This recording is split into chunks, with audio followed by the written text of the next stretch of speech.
Politics பேசுறான். Politics 2026 சட்டமன்ற தேர்தலுக்காக தன்னுடைய வாளை சுருட்டி கொண்டு அமைதியாக இருந்த தமிழ்நாடு பாஜகவுக்கு தேர்தல் நெருங்கி இன்னும் 10 நாள்ல தேர்தல்னு இருக்கக்கூடிய சூழ்நிலையில் டெல்லி பாஜக ஒரு ஆப்பை வைத்திருக்கிறது. அதாவது டீலிமிட்டைசேஷன், தொகுதி மறுவரையறையை இந்த தேர்தலுக்கு ஒரு புள்ளி டாபிக் அப்படின்னு இன்றைக்கு மாற்றி டார்கெட்டை செட் பண்ணியிருக்காங்க. பாஜக வந்துரும்னு திமுக பூச்சாண்டி காட்டி கொண்டிருப்பதாக சொல்லி கொண்டிருந்த ஊடகவியலாளர்கள் கிண்டல் பண்ணி கொண்டிருந்த வந்தா நாம எதிர்க்க மாட்டோமா தோழர் அப்படின்லாம் பேசி கொண்டிருந்த ஆட்களை எல்லாம் நேற்றைக்கு காலையிலிருந்து ஆளை காணவில்லை. டீலிமிட்டேஷன் கமிஷனை உருவாக்கவும் அதற்கு ஆயுள் ஊத்துவது போல மகளிர் இடஒதுக்கீட்டு மசோதாவையும் தாக்கல் செய்வதற்கு 16-17 தேதிகளில் தாக்கல் செய்வதற்கு தயாராகிறது பாஜக. நேற்றைக்கு மதியம் இந்த அறிவிப்பு வருகிறது. அதுவும் டிராஃப்ட் பில், நேரடியான அறிவிப்பு கிடையாது. டிராஃப்ட் பில்லு எம்பிக்களுக்கு அனுப்பப்பட்டிருக்கு. நீங்க படிச்சு பார்த்துட்டு நாளான்னைக்கு வந்து விவாதிக்கலாம். ஒரே நாள் 2 நாள்ல விவாதிச்சு பில்ல பாஸ் பண்ணலாம். அதுல முழுமையான தகவலும் கிடையாது, எதுவும் கிடையாது. அப்ப இது வந்ததுதான் செய்திகள்ல வருது. இந்த டிராஃப்ட் பில்லோடைய 7-8 பக்கங்கள் தான் செய்திகள்ல வருது. இது வருவதற்கு முன்பே நேற்று காலையிலேயே தமிழ்நாடு முதலமைச்சர் இந்த ஆபத்தை விளக்கி வீடியோ வெளியிட்டு விட்டார். டீலிமிட்டேஷன்கிற தொகுதி மறுவரையறை தொடர்பாக அரசியல் சட்ட திருத்தத்தை இந்த தொடரில் புல்டோஸ் பண்ண போகிறாங்க. முதல்ல இருந்தே இது பற்றி நம்ம தொடர்ந்து எச்சரித்தோம். நான் ஒன்றிய பாஜக அரசுக்கும் மாண்புமிகு பிரதமர் மோடி அவர்களுக்கும் இந்த நேரத்தில் முக்கியமாக ஒன்று சொல்லிக்கிறேன். நடக்க இருக்க நாடாளுமன்ற கூட்டத்தொடரில் எங்கள் எம்பிக்கள் கலந்துப்பாங்க. தமிழ்நாட்டை பாதிக்கிற மாதிரியோ வட மாநிலங்களுக்கு அரசியல் வலிமையை மேலும் வாரி வழங்குகிற மாதிரியோ ஏதாவது நடந்தால் தமிழ்நாட்டில் இருக்க நாங்கள்லாம் பார்த்துட்டு சும்மா இருக்க மாட்டோம். தமிழ்நாடு ஸ்தம்பிக்கும். தமிழ்நாடு தனது எதிர்ப்பை கடுமையாக காட்டும். ஒவ்வொரு குடும்பமும் தெருவில் வந்து உட்காருவோம். தமிழ்நாடு முதலமைச்சராக இருக்கிற என்னுடைய தலைமையிலேயே மிகப்பெரிய போராட்டம் நடத்துவோம். இது தேர்தல் காலம்தான். இவங்க கவனம் அதில் தான் இருக்கும். நாம் டெல்லியில் சைலண்ட்டாக தமிழ்நாட்டோட தொகுதி மறுவரையை பண்ணிடலாம்னு மட்டும் நினைக்கவே நினைக்காதீங்க. சொல்கிறேன்னா தமிழ்நாட்டு முதலமைச்சர் மட்டும் இல்லை, திராவிட முன்னேற்ற கழகம் என்னும் பேரியக்கத்தின் தலைவர். நீங்கள் இதுவரை பார்க்காத தமிழ்நாட்டை பார்க்க வேண்டியிருக்கும். 50-60களில் பார்த்த பழைய திமுகவை இந்தியா திரும்பவும் பார்க்க வேண்டியிருக்கும். இவன் என்ன மிரட்டுகிறான்னு நினைக்காதீங்க. நான் உங்களை எச்சரிக்கிறேன். நான் எச்சரிக்கிறேன், த்ரெட்டன் பண்றேன்னு நீங்க நினைச்சுக்காதீங்க. அப்படி நீங்க நினைச்சுக்கிட்டீங்கன்னா கூட அதை பத்தி எனக்கு கவலை இல்லை. அதுதான் அவர் சொல்லக்கூடிய செய்தி. ஏனென்றால் இது நேற்றைக்கு தொடங்கிய பிரச்சனை அல்ல. ஒரு வருடத்திற்கு முன்பே ஃபேர் டீலிமிட்டேஷன் என்று எச்சரித்து அதற்கான கூட்டமைப்பை நாடு தழுவிய அளவில் உருவாக்கி அனைவரையும் சென்னைக்கு வர வைத்து உங்க ஊருக்கும் நான் வரேன், எல்லாருக்கும் நம்ம பிராந்திய அளவில் இதனுடைய முக்கியத்துவத்தை இதனால், ஏன்னா இந்த டீலிமிட்டேஷன் என்பதோ சரி, நீட்டோ சரி, இந்த மாதிரியான வேலைகளை பாஜக செய்யும் போது ஒட்டுமொத்த இந்தியாவுக்குமான பிரச்சனையாக அவர்கள் உருவாக்குவதில்லை. இதில் வந்து ஒரு மாற்றாந்தாய் மனப்பான்மையை கடைபிடித்து இதில் பாதி பேர் பலனடையும் விதத்திலும் பாதி பேர் அந்த நட்டத்தை அனுபவிக்கும் விதத்துல மாத்தி விட்டுட்டு இவனுங்க வேடிக்கை பாக்குறானுங்க. அடிச்சுக்கிறது யாருன்னா பயனடையக்கூடிய மாநிலங்கள் சிரிச்சுக்கிட்டு என்ஜாய் பண்ணுது. பாதிக்கப்படக்கூடிய மாநிலங்கள் வந்து யாரை நோக்கி கேள்வி எழுப்புதுன்னு ஒரு குழப்பத்துல இவங்க கொண்டு போய் விட்டுறாங்க. உதாரணத்துக்கு நீட்டு சொல்லலாம். நீட்னால வெஸ்ட் பெங்காலுக்கு என்ன பிரச்சனை? எதிர்கட்சி தான் அங்க ஆட்சியில். உண்மையில் கேரளா, பஞ்சாப் போன்ற மாநிலங்கள் கோரியதன் அடிப்படையில தான் நீட்டுங்கிற ஒரு தேர்வே வந்துச்சு. நாடு தழுவிய ஒரு தேசிய நுழைவுத் தேர்வை உருவாக்கித்தாங்க. எங்க ஊர் பசங்களுக்கு இது பிரச்சனையா இருக்குன்னு கேட்க போய் தான் ஏன் நாம அப்படி ஒரு நுழைவுத் தேர்வு உருவாக்க கூடாதுன்னு உருவாக்கப்பட்டதுதான் நீட். இதே பிரச்சனையை தான் இங்கேயும் கொண்டு வந்துறாங்க. இதுல வந்து தென் மாநிலங்கள் பாதிக்கப்படுகின்றன, வடக்கு வாழ்கிறது தெற்கு தேய்கிறதுங்கிற அந்த பழைய கான்செப்டை மீண்டும் கொண்டு வந்து வைக்கிறார்கள். ஒரு வருடத்துக்கு முன்பே இந்த ஆபத்தை முன்னுணர்ந்து எங்களை எச்சரித்தவர் தமிழ்நாடு முதலமைச்சர், திமுக தலைவர்னு ரேவந்த் ரெட்டி, தெலுங்கானா முதலமைச்சர் நேற்றைக்கு வந்து நினைவு கூறுகிறார். டீலிமிட்டேஷனுடைய ஆபத்துகள் ஏற்கனவே விரிவாக அலசப்பட்டு விட்டன. அது மீண்டும் பேசுபொருளாக இருப்பதால் பலரும் மீண்டும் விளக்குவார்கள். மூத்த பத்திரிகையாளர்கள் செய்தி சேனல்ல வந்து பேசுவாங்க. அதெல்லாம் இருக்கட்டும். நாம் பேச விரும்புவது இந்த ஆபத்தை மூடி மறைத்து தமிழர்களை முட்டாளாக்கும் வேலையில் ஈடுபடக்கூடிய தமிழ்நாட்டின் பிரதான எதிர்க்கட்சியாக அவர்களாக உருவாள் மக்கள் வாக்களித்து அவர்களுக்கு 60 சீட்டுக்கு மேல கிடைச்சதுனால அவங்க பிரதான எதிர்க்கட்சியா இருக்காங்க. அவர்கள் இந்த வேலையை செய்கிறார்கள். முதலமைச்சராக வேற இருந்தவர் அவருடைய ரோல் இதுல என்னங்கிறதா மிக முக்கியமாக பேசப்பட வேண்டியது. இன்னும் போய் இது டீலிமிட்டேஷன் ஆபத்தா இல்லையான்னு தமிழர்களுக்கு விளக்க வேண்டிய அவல நிலை தமிழ்நாட்டில் இல்ல. டீலிமிட்டேஷன் ஆபத்து என்பது தமிழர்கள் அத்தனை பேருக்கும் தெரியும். இதை மறைப்பதற்கு அதிமுக என்னென்ன வேலைகள் செய்கிறதுங்கிறதா இங்க இருக்கக்கூடிய பிரச்சனை. அதாவது நேற்றுக்கு அவர் என்ன சொல்றாருன்னா, இது ஒரு அருமையான தருணங்க, பெண்களுக்கு இடஒதுக்கீடு கிடைக்கிறதுங்க, அது திமுகவுக்கு பிடிக்கலைங்க அப்படின்னு தோசை ஊத்தியபடியே அவர் சொல்லுகிறார். ஏங்க 96ல 30 வருஷத்துக்கு முன்னாடி உள்ளாட்சி தேர்தலில் இந்தியாவில் முதன்முறையாக தமிழ்நாட்டில் 33% இடஒதுக்கீடு பெண்களுக்கு கொடுத்த ஆட்சி திமுக ஆட்சி. அவங்க போய் இதை ஏன் எதிர்க்க போறாங்க? இந்திய நாடாளுமன்றம் அப்ப 92ல 73 74வது அரசியலமைப்பு சட்ட திருத்தத்தை பண்ணி இப்படி நாடு முழுக்க செய்யலாம்னு சொன்னாலும் தமிழ்நாட்டில் தான் அது உள்ளாட்சிகளில் 33% இடஒதுக்கீடு 96ல வந்ததுக்கு பிறகுதான் ஆச்சு இம்ப்ளிமெண்ட் ஆச்சு. அதை ஜெயலலிதா 50% ஆக்குனாலும் ஆக்கிட்டு அதுக்கான தேர்தலே நடத்தாம தான் ஜாகிர வரைக்கும் விட்டுட்டு தான் போயிருச்சு. அதற்கு பிறகு இவர் முதலமைச்சர் ஆனதுக்கு பிறகுதான் அந்த 50% இடஒதுக்கீட்டோடு கூடிய உள்ளாட்சி அமைப்புகளே இன்றைக்கு உருவாகி இருக்கிறது. அப்போ திமுக உடைய ரோல் மகளிர் இடஒதுக்கீட்டுல என்னங்கிற கேள்வி கேட்கறதுக்கான வக்கெல்லாம் எடப்பாடி பழனிசாமி கிடையாது. சொத்துரிமை கொடுத்த கட்சிங்க. சொத்துரிமை கொடுத்தனால இன்னைக்கு வரைக்கும் பல பிராந்தியங்களில் ஓட்டு கிடைக்காம அடி வாங்கிட்டு இருக்கிற கட்சி இல்லையா? பாஜகவும் எடப்பாடியோடு சேர்ந்து இதே லைனை எடுக்கிறாரு. எடப்பாடிக்கும் அவருடைய பங்காளிக்கும் இப்ப அவருக்கு புரியற மாதிரி இதை சொல்லணும்னா, எடப்பாடியும் அவர் பங்காளியும் ஆளுக்கு ஒரு மாவு பாக்கெட்டு ஒரு மாவு கடையில வாங்கணும்னு ஒரு 50 வருஷத்துக்கு காசு கொடுத்து டீல் போட்டிருக்காங்கன்னு வச்சுக்கோ. ஒரு உதாரணத்துக்கு இப்ப பல வருஷமா அப்படி வாங்கிட்டு இருக்காங்க. ஒரு மாவு கடைக்காரன் பாக்கெட்ல மாவு கொடுக்கறதுக்கு நடைமுறையில சிக்கலா இருக்கு, பக்கெட்ல வாங்கிக்கோங்கன்னு சொல்லிட்டு ஆளுக்கு ஒரு பக்கெட்டு, எடப்பாடிக்கு ஒரு பக்கெட்டு, அவர் பங்காளிக்கு ஒரு பக்கெட்டு, எடப்பாடிக்கு ஒரு 3/4 லிட்டர் பக்கெட்டும் அவர் பங்காளிக்கு ஒரு 2 லிட்டர் பக்கெட்டும் கொடுத்து 2லயும் நான் நிறைச்சு மாவை கொடுத்துறேன், வாங்கிட்டு பொட்டாட்டம் போய் இதே மாதிரி தோசையை ஊத்தி தீனுங்க அப்படின்னு சொன்னா முதல்ல அவருக்கு மாவு ஊத்துறவன் மேல கோபம் வரும். அப்ப அந்த பங்காளி ஏன்டா 2 பக்கெட்டையும் நிறைச்சு தானே ஊத்துறாரு, மூடிட்டு வாங்கிட்டு போடா மாட்டுப்பல்லா அப்படின்னு அவர் சொன்னார்னா வாங்கிட்டு பல்ல காட்டிட்டு இவர் போவாரா அல்லது பழையபடியே பங்காளியை வெட்டி விட்டு காட்டுக்குள்ள ஓடுவாரா? வேற யாரா இருந்தா செய்வாங்க. எடப்பாடி வாங்கிட்டு தான் போவாரு. இவருக்கு புரியற மாதிரி சொல்லணும்னா இவருக்கு புரிஞ்ச தோசை கதையிலையும் காட்டுக்கு வெட்டிட்டு காட்டுக்குள்ள ஓடுற கதையிலும் தான் சொல்லணும். இவங்க என்ன சொல்றாங்கன்னா 39ங்கிறது 59 ஆக போகுது. இது ஒரு பிரச்சனையே கிடையாது. திமுக தேவையில்லாம பிரச்சனையை உருவாக்குகிறது.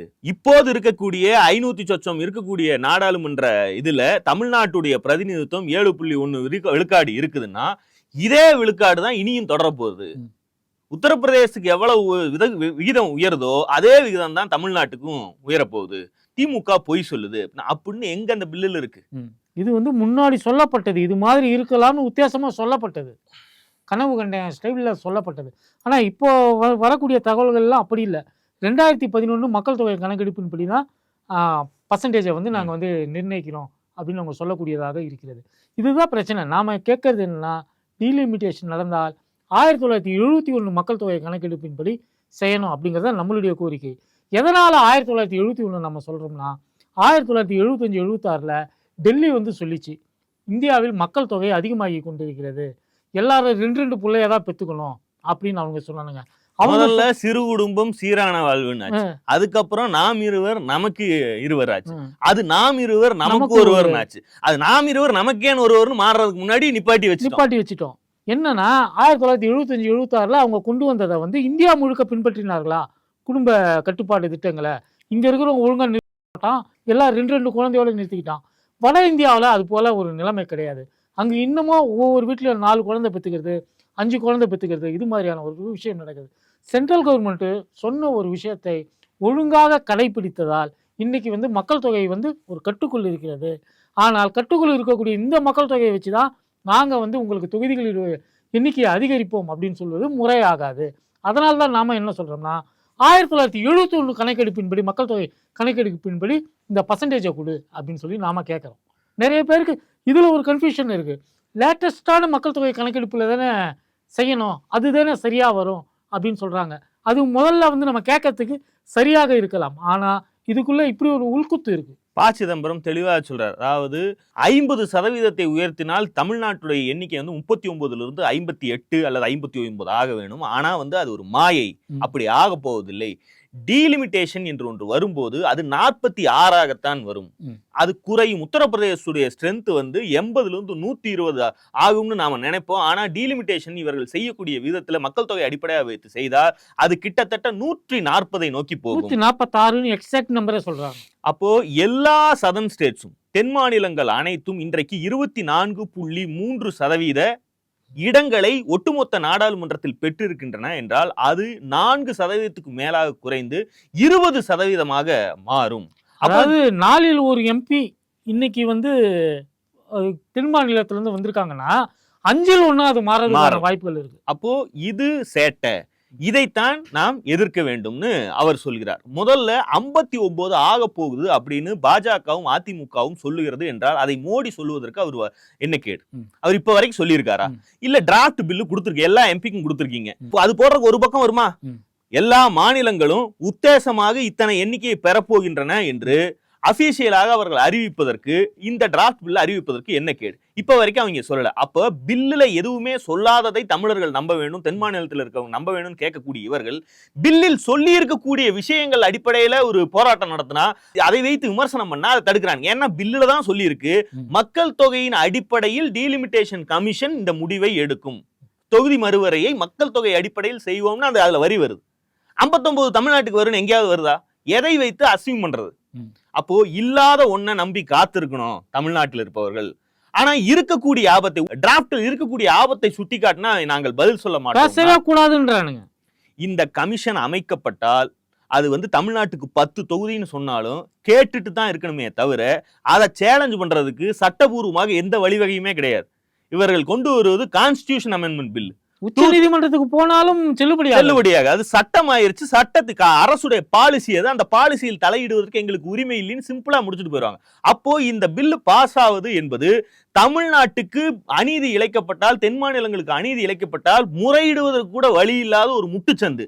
இந்த முட்டுச்சந்தில் தமிழ்நாட்டை கொண்டு போய் நிறுத்திட்டு இவர் தோசை ஊத்தி இது ஒரு அருமையான தருணம் என்று சொல்கிறார் என்றால் இந்த தைரியம் இவருக்கு எப்படி வருகிறதுங்கிறதான் கேள்வி. தமிழ்நாட்டின் எதிர்காலத்தையே இனி மாற்றவே முடியாத சிக்கல்னு இருக்கும்ல. இப்போ சில விஷயங்கள்லாம் இருக்கு, எமர்ஜென்சி காலத்துல மாநில பட்டியலில் இருந்த பல விஷயங்களை ஒன்றிய பட்டியலுக்கு எடுத்துக்கிட்டாங்கன்னு. ஒருவேளை திமுக தலைவர் தயவுல ஒரு ஆட்சி வருதுங்கிற பட்சத்துல அந்த எல்லாம் மீண்டும் மாநில பட்டியலுக்கு மாற்றுவதற்கான ஒரு வாய்ப்பாவது இருக்கும். இதெல்லாம் செஞ்சுட்டா, தொகுதி எண்ணிக்கையெல்லாம் முடிச்சுட்டா அது வந்து ஃபியூச்சர்ல கூட எந்த காலத்திலையும் மாற்ற முடியாத ஒரு இக்கட்டுக்குள்ள கொண்டு போய் தள்ளும். இப்ப இவங்க தமிழ்நாட்டுல 39 எம்பிக்களை மொத்தமா திமுக கூட்டணிக்கு போட்டு அவங்க எல்லாம் போய் கேண்டீன்ல போண்டாவும் வடையும் சாப்பிட்டு இருக்கான்னு சொல்லுவாங்க. அந்த 39 எம்பிக்கள் தான் இதை தடுத்து நிறுத்த போகிறார்கள் இந்தியா நம்புது.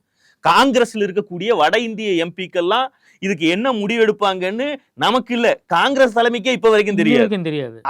அவங்க ஸ்டேட்ல என்ன பாலிடிக்ஸோ அவர்களுக்கு என்ன நன்மையோ அதை உத்தேசம் பண்ணுவாங்க. இப்ப வரைக்கும் காங்கிரஸ் தெளிவாக எங்களுடைய எம்பிக்கள் அத்தனை பேரும் இதை எதிர்க்க போறாங்கன்னு சொல்லியிருக்காங்களா?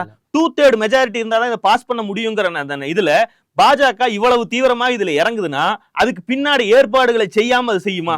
காங்கிரஸ் கொறடா என்ன சொல்லியிருக்காப்லன்னா, எந்த எம்பியும் லீவ் எடுத்துக்காம பார்லிமெண்ட்டுக்கு வரணும்னு தான் சொல்லியிருக்காப்லே தவிர்த்து என்ன சப்ஜெக்ட் பேச போறோம் வேற எந்த விதமான இதுவும் கிடையாது. இன்னைக்கு பாத்தீங்கன்னா தமிழ்நாடு முதலமைச்சர் அவருடைய கட்சி எம்பிக்களிடம் வந்து வீடியோ கான்ஃபரன்ஸ்ல நம்ம என்ன பண்ண போறோம், அவங்க என்ன கொண்டு வந்தாங்கன்னா நம்ம என்ன பேசுறதுன்னு பேசிட்டு இருக்காரு. அதுபோல காங்கிரஸ்ல எந்த ஒரு தெளிவான ஒரு திட்டமிடலும் கிடையாது. தேர்தலை இன்னும் ஒரு வாரத்துல வைத்துக்கொண்டு மாவட்ட செயலாளர்களை ஜூம் மீட்டிங்ல அழைத்து அத்தனை பேரும் நாளைக்கு கருப்பு கொடி ஆர்ப்பாட்டத்துக்கு தயார் செய்து கொண்டிருக்கார். இந்த நிலையில் தமிழ்நாட்டில் அரசியல் செய்யும் அடுத்து ஆட்சிக்கு வருவதாக சொல்லும் பிரதான எதிர்க்கட்சி அதிமுகவுடைய நிலைப்பாடு மிக மிக அதிர்ச்சி அளிக்கக்கூடியது. ஏன்னா நேற்று முளைத்த கட்சி தாவேக, அதுக்கு பாஜகங்கிற பேரையோ மோடி அமித்ஷா பேரை சொல்லுவதிலேயோ விஜய்க்கு இருக்கக்கூடிய பயங்கள் எல்லாம் நம்ம புரிஞ்சுக்கோம். ஆனாலும் இந்த விவகாரத்துல எங்களுடைய நிலைப்பாடு ஒரு லைன்ல சொல்லிட்டாங்க. ரெண்டாவது இதுல மட்டும்தான் திமுகவுக்கு அடிக்கல, அது அவனுக்கு வந்து மசில் மெமரியில் இருக்கு, என்ன நடந்தாலும் திமுக சுவைக்கணுங்கிற அதையெல்லாம் தாண்டியும் கூட திமுக பேரையே சொல்லாம பாஜகவுடைய இந்த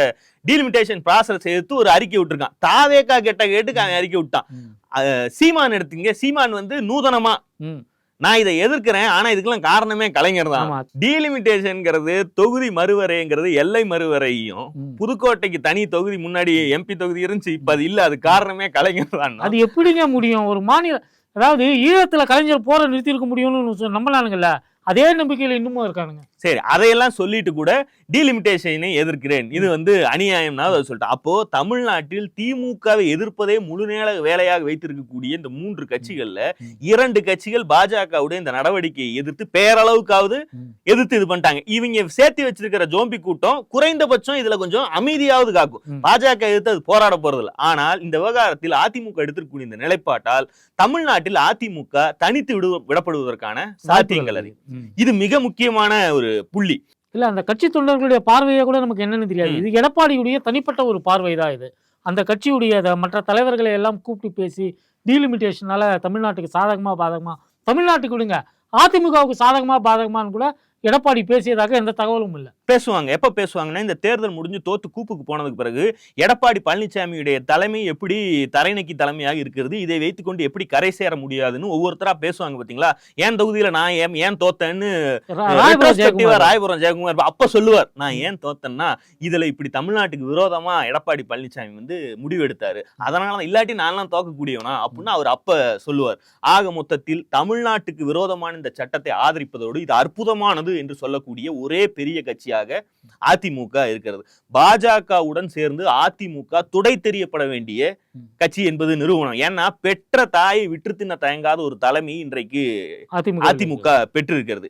இதனுடைய துரோக வரலாற்றில் இது வந்து ஒரு மைல்கல். இது இப்ப தொடங்க இன்னைக்கு நேற்று தொடங்கினதில்லை. இவர்கள் வந்து வேளாண் சட்டங்கள் 2020 வந்ததுலையும் இதே நிலைப்பாட்டை தான் எடுத்தார்கள், முத்தலாக்கிலையும் இதே நிலைப்பாட்டை தான் எடுத்தார்கள், நீட் தேர்விலும் இதே நிலைப்பாட்டை தான் எடுத்தார்கள், 370 ஆர்டிகல் வந்தப்ப இதே நிலைப்பாடு, குடியுரிமை சட்ட திருத்தத்துக்கும் பாஜகவுக்கு ஆதரவான இதே நிலைப்பாடு, ஜிஎஸ்டி சட்டம், உதய் மின் திட்டம், இப்ப இது கடைசியா வந்து அணை பாதுகாப்பு மசோதா, இத்தனையிலும் என்ன நிலைப்பாட்டை எடுத்தார்களோ அதே நிலைப்பாட்டை எடப்பாடி பழனிசாமி இப்போதும் இந்த டீலிமிட்டேஷன் விவகாரத்திலும் எடுக்கிறார். ஒரு வித்தியாசம் இருக்கு. இதுக்கு முன்னாடி முக்காடு போட்டு எடுத்துட்டு இருந்தாங்க, இப்ப முக்காடு கூட வேண்டாம் அப்படின்னு முடிவு எடுத்துட்டு நேரடியா அவர் எல்லாத்தையும் அவுத்து போத்துட்டு வந்து சொல்லுவாங்கல்ல, அதிமுகவை காப்பாற்ற வேண்டும், தமிழ்நாட்டுடைய பொலிட்டிக்கல் ஃபேப்ரிக்கை காப்பாற்றணும்னா அதிமுகங்கிற கட்சி ரொம்ப தேவை, அதை காப்பாற்ற வேண்டிய பொறுப்பு எத்தனையோ வேலையை செய்றீங்க, இதையும் நீங்களே சேர்த்து செய்யுங்க, அதனால திமுகவே அதையும் காப்பாற்றணும்னு சொல்லுவாங்க. பாத்தீங்களா, என்ன கூந்தலுக்கு காப்பாற்ற வேண்டும்ங்கிற கேள்வி இன்னைக்கு எடப்பாடி பழனிசாமியே இவர்களை நோக்கி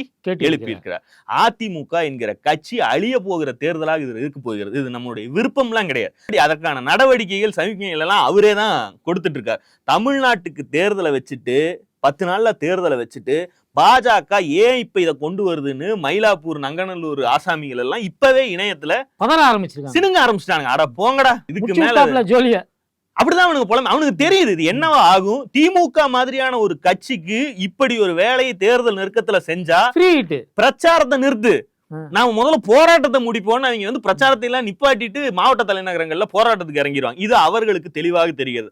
அவனுங்களுக்கு வந்து இப்பவும் சோறு போடக்கூடிய தமிழ்நாடு இப்படி வஞ்சிக்கப்படுகிறதேங்கிறத கவலை இல்லை.